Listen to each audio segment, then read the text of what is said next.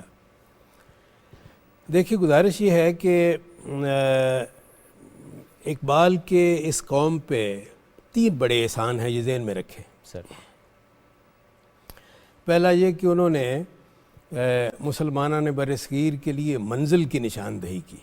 سب سے پہلے آپ جانتے ہیں کہ انہوں نے یہ تجویز دی کہ برصغیر کے مسلمانوں کا جو مستقبل ہے اس کو محفوظ رکھنے کا واحد طریقہ یہ ہے کہ ان کے لیے ایک الگ وطن جو ہے وہ قائم کیا جائے۔ 1930 کے خطبہ الہ آباد میں انہوں نے یہ تصور پیش کیا، جس کے 10 سال بعد 1940 میں 23 مارچ کو مسلم لیگ نے اس کو اپنی منزل قرار دیا۔ بالکل۔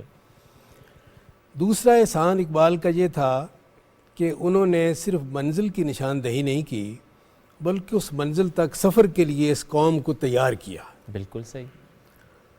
اور تیسرا یہ دوسرا جو ہے بہت اہم پہلو جو اس کی طرف آنے سے پہلے میں تیسرا جو ہے اس کا احسان بھی ذکر کرنا چاہوں گا۔ تیسرا احسان یہ ہے کہ اقبال نے ایک تو منزل کی نشاندہی کی، دوسرا قوم کو اس منزل تک سفر کے لیے تیار کیا، اور تیسرا یہ کہ قوم کی عملی قیادت کے لیے رہنما کا انتخاب بھی اقبال نے کیا۔ بالکل ٹھیک۔ قائد اعظم آپ جانتے ہیں کہ مایوس ہو کے انگلینڈ تشریف لے گئے تھے، پھر اقبال کے اصرار پہ وہ واپس تشریف لائے، اور اقبال نے کہا کہ اس وقت برصغیر کے مسلمانوں کی عملی قیادت اگر کوئی کر سکتے ہیں تو صرف آپ کر سکتے ہیں۔ بالکل ٹھیک ہے۔ اس قوم کو یعنی ان کی کشتی کو اگر ساحل تک پہنچا سکتے ہیں، منزل مراد تک پہنچا سکتے ہیں تو صرف آپ۔ بالکل ٹھیک۔ اب جو دوسرا جو پہلو ہے، جو دوسری جو بات میں نے کی کہ قوم کو تیار کیا، یہ سب سے اہم بات ہے۔ جب اقبال نے آنکھ کھولی تو اس وقت جب انہوں نے ہوش سنبھالا تو دیکھا کہ مسلمان جو ہیں ان کی حیثیت ایک قوم کے لیے ایک بھیڑ کی ہے، ایک ہجوم ہے جو انتہائی مایوسی کا شکار ہے، صحیح، بد دلی کا شکار ہے، ان میں بے حسی ہے، ان میں بے عملی ہے، جبود ہے، اور سب سے بڑھ کر یہ کہ احساس کمتری ہے، انفیریورٹی کمپلیکس ہے۔ بالکل صحیح۔